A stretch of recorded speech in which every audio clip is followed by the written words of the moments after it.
Caros amigos, nestes dias tão diferentes, onde estamos reescrevendo novas diretrizes de ação perante a vida, não podemos deixar de nos lembrar de dois recursos preciosos disponíveis para todos nós: a oração e a água fluidificada. Aproveitemos o ensejo de assistir à palestra pública que logo entrará no ar e coloquemos um pouco de água para receber os eflúvios salutares decorrentes da oração e da meditação.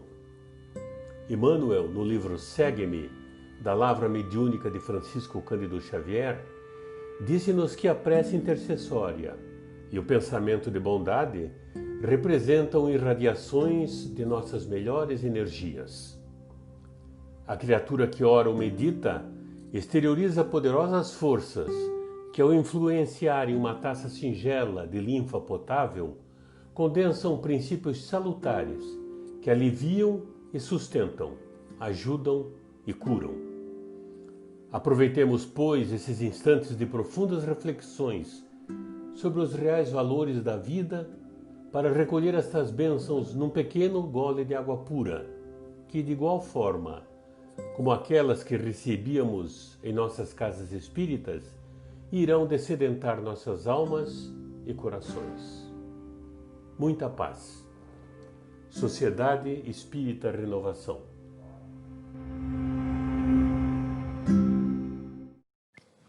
Boa noite, eu sou Joaquim Maia, trabalhador e conselheiro da Sociedade Espírita Renovação.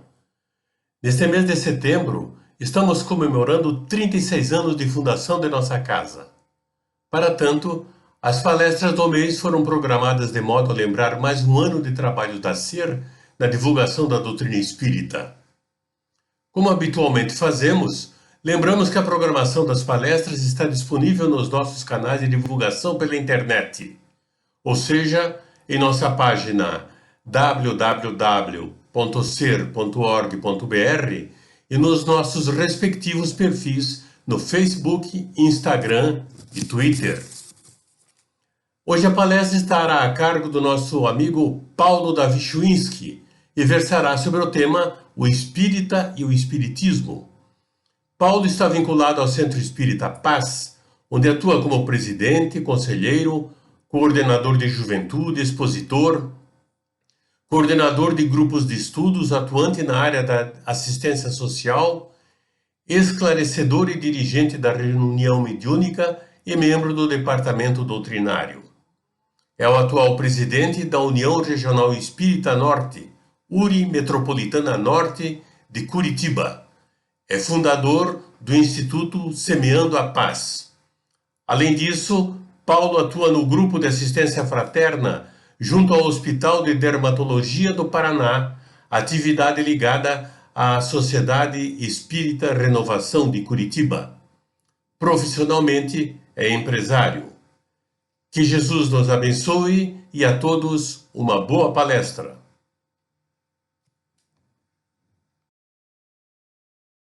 Olá, que bom podermos compartilhar, muito embora nesses momentos difíceis que a humanidade vem passando, distantes, mas ainda assim, compartilhando através desses fios invisíveis que a tecnologia vem nos ofertar, eu daqui vou buscando a relação, o contato, o toque com você aí, esse amigo querido, nessa instituição tão amada, que há tanto e tanto tempo vem promovendo o bem, o amor em muitos corações. Além disso, além de promover esse bem, tem nos ajudado, nos ensinado a amar, a encontrar o outro, a buscar o outro, a abraçar o outro, a estender as nossas mãos ao outro, espalhando ao derredor de todos nós esse sentimento que o Espiritismo e a mensagem de Jesus vem trazendo aos nossos corações, e nele vem junto o zelo, vem junto o entendimento, vem junto a paz, que somente Jesus, o nosso meigo amigo, é capaz de ofertar. E quando falamos de Jesus, falamos da doutrina espírita, porque ela vem agora estabelecer esse vínculo diferente, esse vínculo distinto na mensagem de Jesus com esse nosso momento atual, onde as nossas mentes, a razão, já têm mais maturidade para encontrar com ela. Então, fica aqui desde já meus mais profundas felicitações a todos vocês aí da SER. Desde lá do início dos primeiros dias até hoje, deixando fincada e levantando bem alto a bandeira de Jesus, do Espiritismo. E além disso, além dessas felicitações, o nosso agradecimento pela imensa honra de estar compartilhando com vocês essas nossas reflexões desse nosso momento. Para alguns, será naturalmente à noite que estaremos juntos nessa quarta-feira, trocando as nossas experiências nesse setembro de felicitações pelos 36 anos da nossa amada SER. Para tantos outros, essa mensagem vai ecoar muito além por esses fios também invisíveis do pensamento e que agora tem como fio condutor a tecnologia.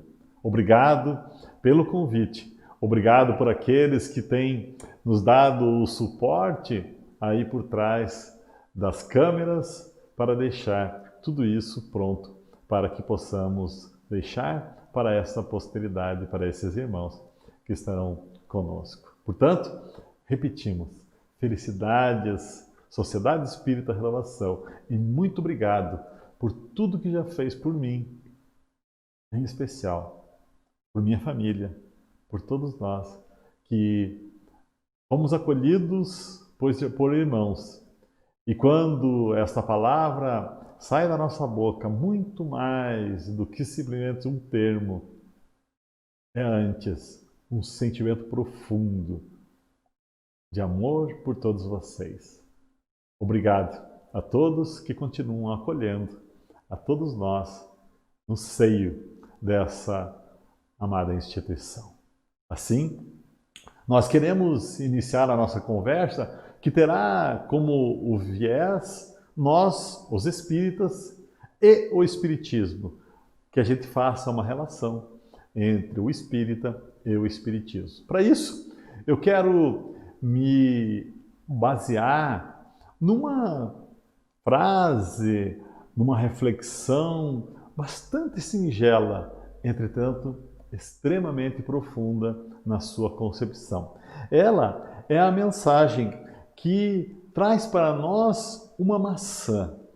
E a gente poderia perguntar: quantas sementes existem dentro de uma maçã?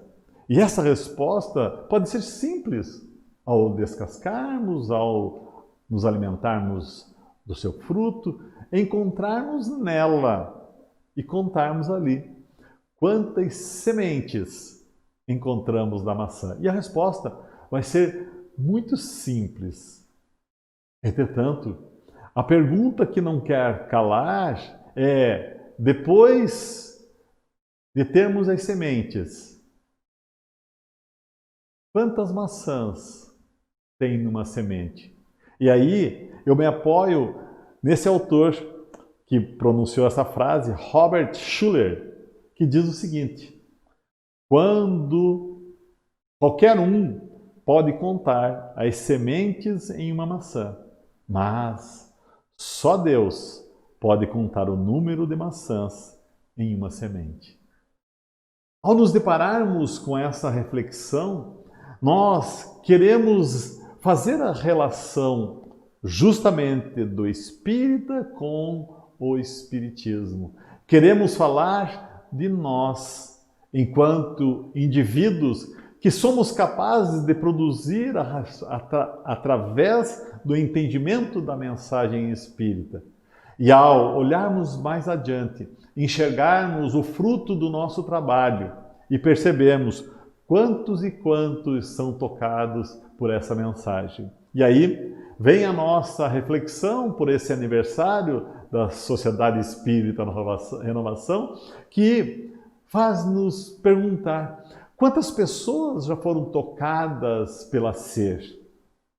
Eu posso falar por mim, porque ao iniciar o meu contato com a doutrina espírita, pude beber dessa água cristalina, dessa água que realmente descedenta. Aí nascer. Recebi os primeiros contatos, o conhecimento, muitas perguntas. Eu sei que tem alguns que estão me ouvindo que dizem assim: meu Deus, quanta pergunta esse homem fazia. E é certo, eu incomodava muito esses amigos que, com solidariedade, com paciência, com bastante indulgência, assim, acolhiam as minhas perguntas e ofereciam para frente. Então, o tempo passou. E eu tive a oportunidade de mudar-me de cidade e levei tudo que aprendi na SER para outra cidade. E lá trabalhei em prol do movimento, distribuindo um pouco dessas sementes que recebi de vocês aí na SER. Depois mudei de estado, fui a Santa Catarina, levando também esses mesmos conhecimentos até que retornei à nossa amada Curitiba. Retornando aqui, uma experiência nova em minha vida. Qual é? Um amigo me convidou para que fundássemos uma outra instituição. E a partir dessa nova instituição, que é o Centro Espírita Paz, a qual estamos vinculados nesse momento, nós perguntaríamos: quantas sementes foram produzidas a partir do Centro Espírita Paz? E a gente não sabe, porque aqui também, como na SER, são muitos corações tocados. Muitos corações foram mobilizados a partir da mensagem viva do Espiritismo, que eu, particularmente, aprendi com vocês aí da SER. Por isso, a minha gratidão eterna a todos vocês que tiveram tanta e tanta paciência por mim, para que nos deixasse nesse momento. Assim, continuando essa reflexão, e à medida que nós preparávamos o tema, nós fizemos esse contato e fomos ao Evangelho segundo o Espiritismo e retiramos de lá uma parábola espetacular que nos faz e nos remete justamente a esse tipo de raciocínio. E essa parábola eu quero dividir com vocês, a parábola do semeador. Contam-nos os historiadores do Evangelho que essa sim teria sido a primeira parábola que Jesus teria contado. Já vista que, logo em seguida da parábola, ele vem explicando o motivo pelo qual ele falava por parábolas. Diz então a parábola o seguinte, em Mateus, no seu capítulo 13: eis que o semeador saiu a semear, e, ao semear, uma parte caiu à beira do caminho, e vieram as aves e as comeram. A outra parte caiu, obviamente, a outra parte das sementes, caiu sobre o solo pedregoso, onde não havia muita terra, e brotou imediatamente. Por não haver profundidade a terra, raiando o sol, foi crestada, e por não ter raízes, ressecou-se. Continua a parábola, e a gente, imaginando essa parábola, imagina Jesus estabelecendo esse contato vivo com Deus, colocando na sua boca e no seu sentimento exatamente essas palavras. A outra parte das sementes caiu sobre espinheiros, e os espinheiros subiram e o sufocaram. Ainda uma outra parte das sementes caiu sobre terra boa e dava fruto. Uma, o 100, a outra 60 e a outra 30. E aí, Jesus finaliza essa sua primeira parábola como que olhando profundamente os nossos olhos e dizendo: quem tem ouvidos de ouvir, ouça. E aí, a gente já começa a pensar na profundidade que há por trás desse grande emaranhado de informações que são extremamente simples, que foram meditadas, trazidas por muitas pessoas. Mas aqui, eu gostaria de estabelecer com vocês esse contato de entendimento de como eu estou diante dessa parábola. Porque aqui me parece claro que nós não estamos falando da semente, porque a semente, vinda de Deus, carrega em si o germe e a perfeição de Deus. Não estamos falando também, e não gostaríamos de dar essa conotação, falar do semeador, que nesse aspecto que estamos elaborando aqui. Deus, Jesus, é o grande semeador. E que, semeando essas sementes, elas vão produzir esses elementos que estão ao seu derredor. Por isso, nós precisamos colocar em que circunstância estamos nós. Em que elemento nós nos encontramos? Como aqueles que as aves ou aquelas notícias que vêm do mundo vêm e rapidamente são tiradas das nossas mentes essas sementes do bem. Por outro lado, nós poderíamos nos colocar como aquele que, ok, essa semente é boa, ok, o meu solo deseja essa semente. Só que esse fogo olfato, essa explosão luminosa que dura apenas alguns segundos, não tem profundidade. E nós não queremos saber de profundidade. Queremos antes saber, sim, só das novidades. Ou seremos aqueles que, novidadescos, encontraríamos sim e receberíamos as sementes. Entretanto, estamos tão ocupados, estamos com tanta coisa ao nosso derredor que, no dizer da parábola, os espinheiros vêm nos sufocar. Ou poderíamos nos colocar como aquele que são os que já receberam a semente, e essa semente veio em terra boa. Mas a pergunta, mesmo se nos colocarmos diante desses que somos colocados como terra boa, ainda assim, não é o final da conversa. Porque conseguimos reconhecer entre aqueles que produzem em nome de Jesus, em nome de Deus, em nome do bem. Sabemos aqueles que produzem apenas um pouco e aqueles que produzem a mãos cheias.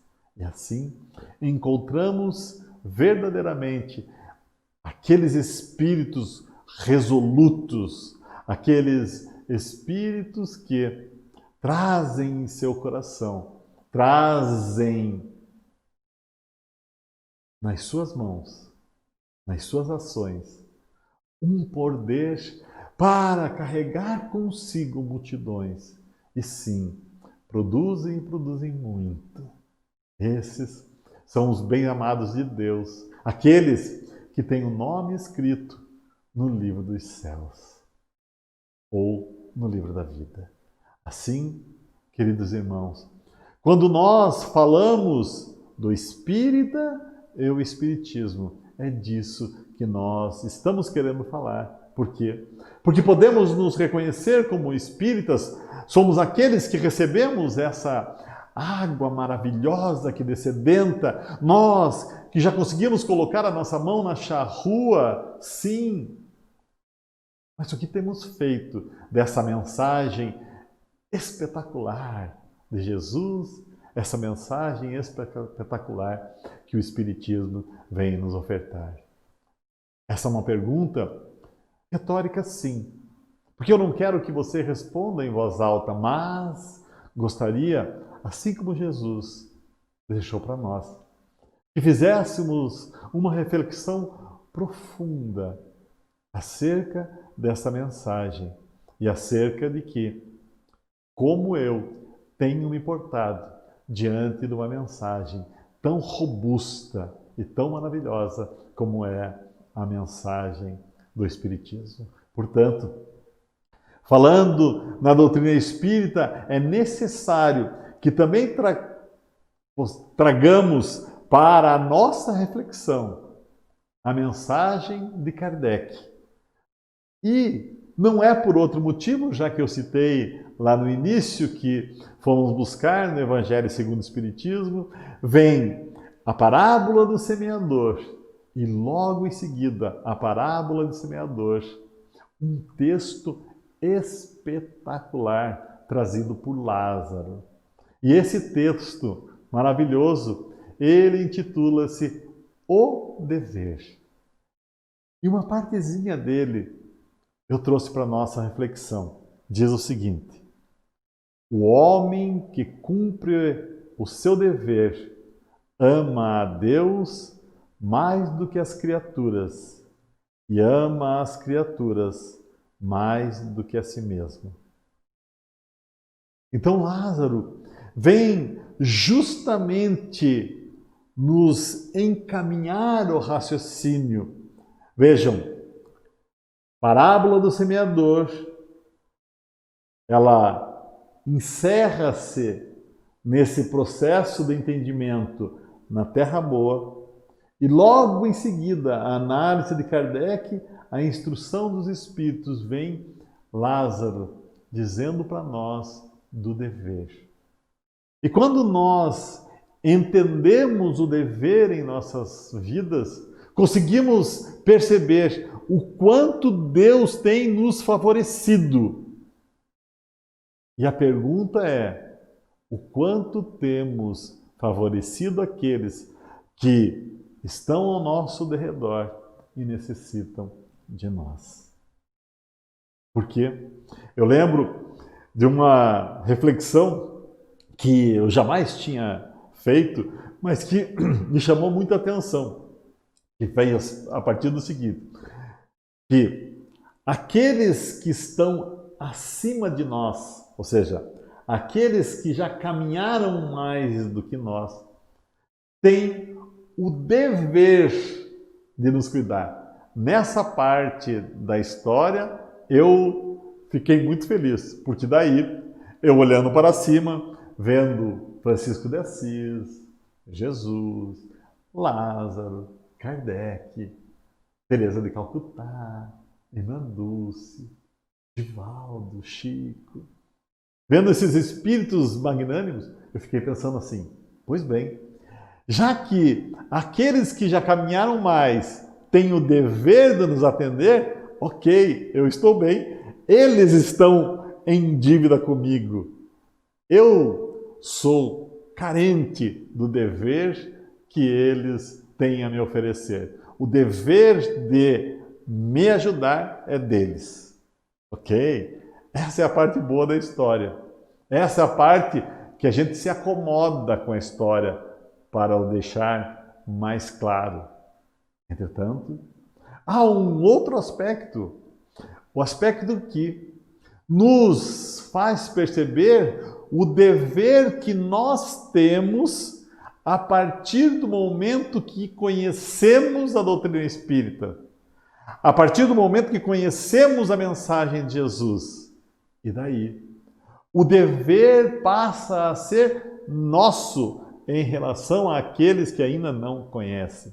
Portanto, há muitos de nós espíritas que cobramos um comportamento diferente deste ou daquele. Equívoco nosso. A nossa necessidade é cobrar o comportamento nosso, que já conhecemos, em relação a eles. Então, cumpre-nos o dever, diz-nos lá, Lázaro. E se a gente ama a Deus, é necessário que eu coloque numa plana superior. É necessário que eu ame mais a criatura do que a nós mesmos.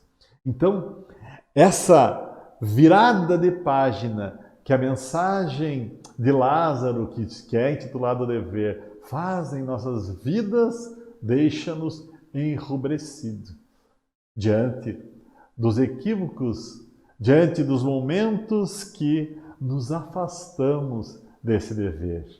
Sim, é necessário que nós façamos essa reflexão, como eu disse, não para mim, não para quem está ao seu lado, não para aqueles que são os dirigentes dessa ou daquela instituição, e sim para consigo. Olhe para a sua intimidade e veja o que reclama. E certamente que esse reclamo seja produzir o bem, produzir o amor dentro de outras criaturas. Não é por outro motivo que justamente na sequência, e o capítulo é maravilhoso, porque é o capítulo Sede Perfeitos, então o capítulo segue ainda um pouco mais e é destacado ali as características do verdadeiro espírita. E diz-nos que o verdadeiro espírita se reconhece a partir da sua transformação moral, ou seja, esses elementos íntimos que precisam ser modificados moralmente. E a gente estuda lá no Livro dos Espíritos que é a moral, é a regra do bem proceder. Ou seja, qual é a transformação moral? É a transformação para que nós atendamos a essa regra do bem proceder. Então, é necessário essa grande movimentação interna para atender a regra do bem proceder. Mas não para aí. Essa característica do verdadeiro espírito não para por aí, porque ele diz que além dessa transformação, é necessário que tenhamos um domínio sobre as nossas más tendências ou as nossas más inclinações. E aí, nós lembramos de Santo Agostinho, relembrando a gente que deveríamos parar um instante que seja no nosso dia para olharmos para dentro e nos perguntarmos: o que é que eu fiz hoje? Será que alguém, ao final desse dia, tem algo a reclamar de mim? Será que todas as minhas ações tiveram realmente esse bem proceder? Enfim, as questões são múltiplas, mas é necessário, sim, é necessário que paremos, olhemos para dentro, para que meditemos acerca da nossa própria vida. Porque um dia nós vamos nos deparar, não com ninguém cobrando qualquer atitude nossa, mas haverá diante de nós um grande espelho. E esse espelho, que obviamente não será físico, ele terá uma característica muito especial. E quando nós compulsamos a mensagem espírita, lembramos que na questão 621 está muito claro que o nome desse espelho é a consciência. Ou seja, ali, nesse mundo íntimo, estão escritas todas as leis de Deus. Sabemos exatamente quais são as suas trilhas, Mas tantas vezes nos desviamos desse caminho reto e largo que leva ao bem, leva ao amor. Assim, ao nos depararmos com esse grande espelho chamado consciência, poderíamos nos perguntar: o que é que eu fiz com tudo isso que eu já recebi? O que é que eu tenho feito dessa mensagem tão libertadora que é a mensagem espírita? O que nós dois juntos temos feito? Como eu tenho procedido diante dessa mensagem?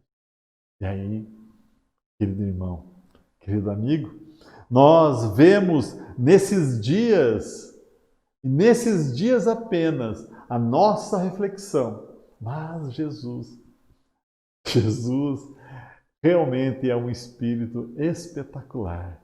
Por quê?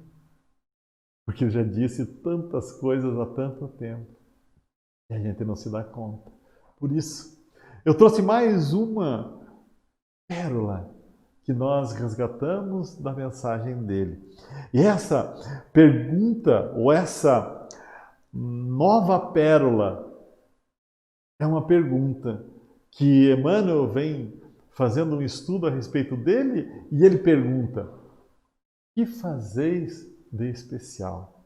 E aí eu fui lá e resgatei o título, o texto do Evangelho do Novo Testamento, é aquele traduzido por Haroldo Dutra Dias, que foi ditado pela Federação Espírita Brasileira e que tem no seu conjunto, em Mateus, no seu capítulo 5, o seguinte texto, e eu me permito ler junto com você. Vejam a profundidade desse texto. Vamos saborear cada uma das palavras. Dá ao que te pede e não des as costas ao que te deseja tomar-te um empréstimo. Então, aquele que te pede, dá, indiscutivelmente. E aquele que te vem pedir um empréstimo, não dê as costas. Ouviste que foi dito: amarás o teu próximo e odiarás o teu inimigo. Vocês veem que Jesus está falando que foi dito às pessoas, não que ele disse. Eu, porém, diz Jesus, vos digo: amai os vossos inimigos, orai pelos que vos perseguem, para que vos torneis filhos do vosso Pai que está nos céus. Já que o seu sol desponta para os maus e bons, e cai a chuva sobre justos e injustos. Se a gente parasse somente aí, Jesus prega uma peça imensa em todos nós. Orar por aqueles que nos perseguem. Amar os inimigos. Vamos criar uma figura. Imaginem vocês, um inimigo. Alguém que tivesse feito muito mal a vocês. Vou dar um exemplo. Uma pessoa, um sócio. O sócio de uma empresa. E esse sócio da empresa surrupiou os seus bens. Ou seja, foi lá e retirou equivocadamente parte dos lucros da empresa. Tornar-se-ia, a partir da descoberta, um inimigo seu. Jesus vem e diz: ama esse indivíduo. É fácil a lição? Simples. Imagine uma outra situação, alguém perseguindo você. Então vamos imaginar uma coisa bastante simples. Você está andando na rua e alguém persegue você. Qual é o teu sentimento? Como fica o seu coração? Acelerado? Sim? Não? Bastante acelerado. Jesus diz, sabe esses que perseguem? E eu dei um exemplo simples, que é o perseguir na rua. Imagine se esse indivíduo lhe persegue no trabalho, se ele vem nessa perseguição nas vias de fato. Pior, uma coisa que acontece com todos nós, uma perseguição no trânsito. Jesus diz, ora por ele. Tarefa fácil? Não. Mas ele não para aí. Ele não para aí. Ele diz o seguinte, pois se amais os que vos amam, que recompensa tendes? Se amais o que vos ama, que recompensa tendes? Não fazem o mesmo os publicanos? E se saudais somente os vossos irmãos, que fazeis de extraordinário? Que fazeis de especial? Não fazem também os gentios o mesmo? Então Jesus coloca a gente numa situação embaraçosa, porque ele coloca que muitas pessoas fazem isso, amam aqueles que amam a você. Mas a pergunta é, o que você, o que eu, que já conhecemos a mensagem de Jesus, nós que já refletimos a respeito do dever, nós que já reconhecemos as bênçãos de Deus para todos nós, o que nós estamos fazendo?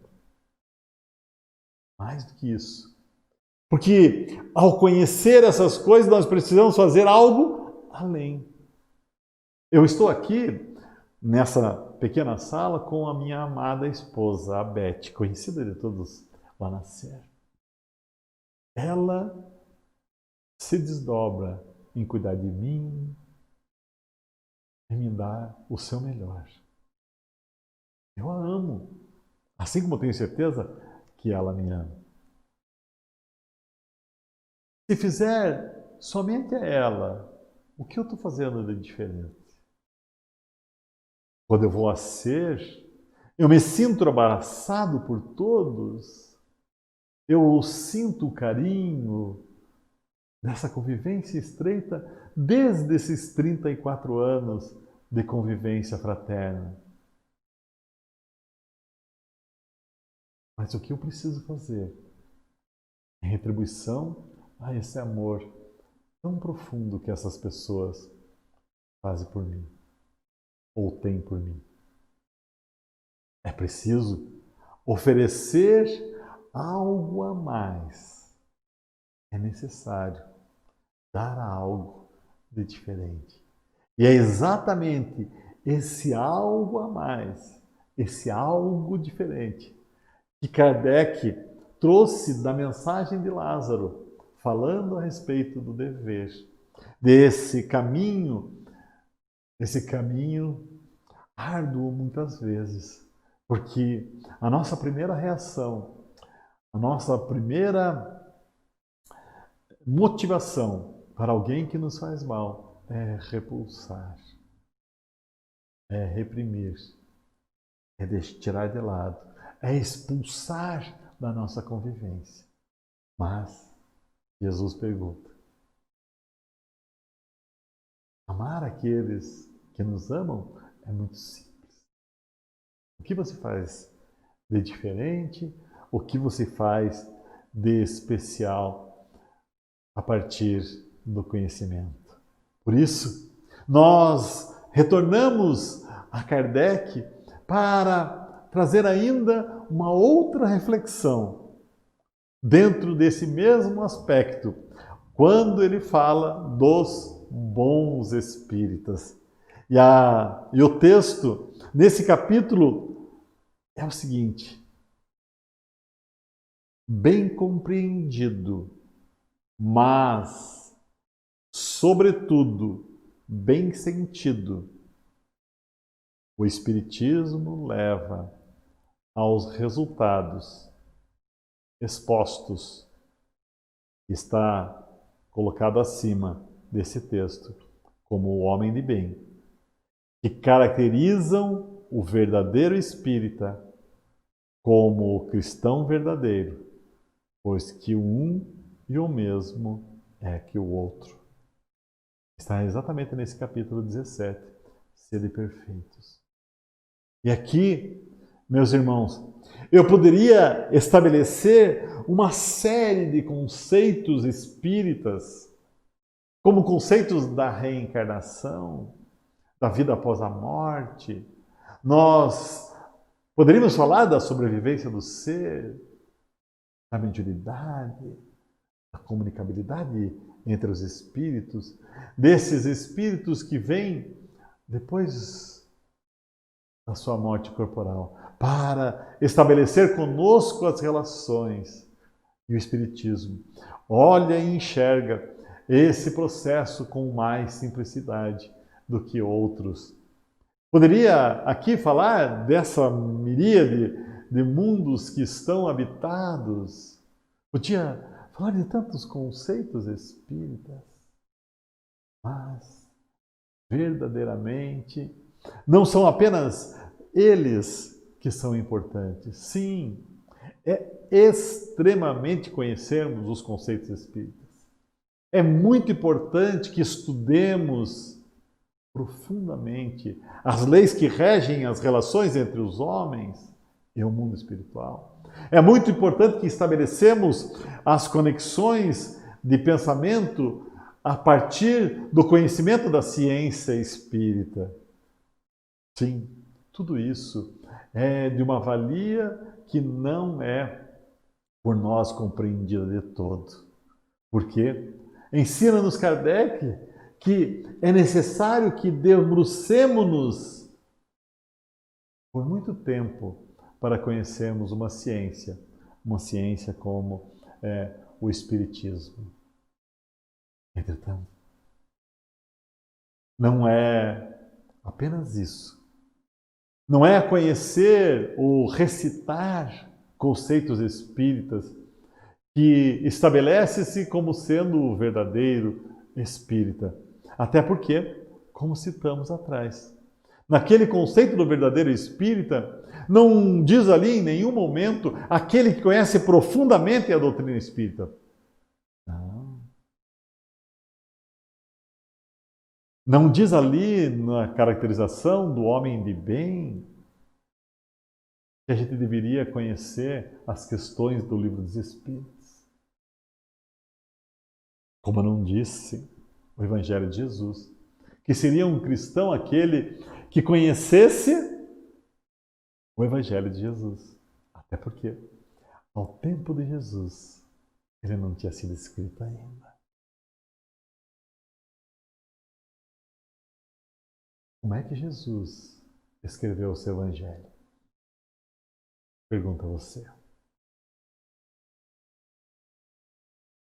Foi a tinta que ele usou para deixar gravado para nós essa mensagem. Até onde eu sei, foi com suor do trabalho e com sangue, o seu sangue vertido da cruz. Irmão espírita, assim, amado irmão da Ser, esses 36 anos são 36 anos de tanto trabalho do bem, de tanto estudo, de tanto reconhecimento da mensagem de Jesus. E sabemos do trabalho que é feito por essas mãos. Mas é preciso, amigos queridos, que demos-nos as mãos nesse grande trabalho de transformação interior. Porque eu daqui e você daí, ambos precisamos desse mesmo caminho, desse mesmo trajeto que nos dirige a Deus. Portanto, que essas reflexões acerca do caminho do espírita e o espiritismo possam ser trilhadas de mãos dadas, porque nós não podemos desassociar a doutrina espírita do espírita, porque é necessário que o espírita esteja com a doutrina espírita no seu interior. Por quê? Jesus deixou escrito para nós, com as suas pegadas na areia, amor por todos e todos nós. Que sejamos nós também, da nossa parte, aqueles que estabeleçamos as nossas pegadas, e para dizer a palavra da moda, que o nosso legado para a posteridade seja esse grande troféu que levemos para a posteridade. E esse troféu sejam as nossas mãos calejadas do trabalho do bem. Que sejam as nossas costas lenhadas, mas jamais que sejam as nossas mãos marcadas pelo sofrimento do outro. Que sejam as nossas mãos marcadas pelo sangue que derramamos dos nossos irmãos. Haja vista que no passado, muitas vezes, assim o fizemos. Que não sejamos nós, aqueles os espíritas, que subamos às tribunas e digamos, faça assim ou faça assado. Porque outrora também assim o fizemos. Agora é o grande momento de estabelecermos para nós os mecanismos perfeitos para que a nossa vida se transforme numa vida melhor, não ao nosso favor, e sim na direção daqueles que nos cercam. Por isso, amigos, amados amigos da Sociedade Espírita Renovação, que esse dia, esse mês de setembro, seja o momento de comemoração dos 36 anos, mas que seja para todos nós esse momento de comemoração de muito trabalho interior. E que esse trabalho seja desenvolvido em direção aos que necessitam, em especial nesses dias de distanciamento social, em que muitas criaturas estão isoladas em seus lares. E esse isolamento afasta os corações tão carentes da mensagem de Jesus, para que possamos aprender com esse distanciamento como produzir ainda mais e melhor o bem. Obrigado, queridos amigos, por ter me ensinado tanto durante esses 36 anos. Obrigado pela companhia amiga durante cada um dos dias que se passaram nessa quantidade de dias que distanciam-se o dia 29 de setembro de 84, do dia de hoje. Mas que levem para o futuro a minha gratidão eterna por tudo que fizeram por mim, por minha família. Que Jesus possa proteger a mim, a você, a todos nós, mas que proteja, em especial, nesses momentos, a nossa amada instituição, Sociedade Espírita Renovação. Obrigado, repito uma vez mais, pelo convite e que Jesus ampare e abençoe a todos nós.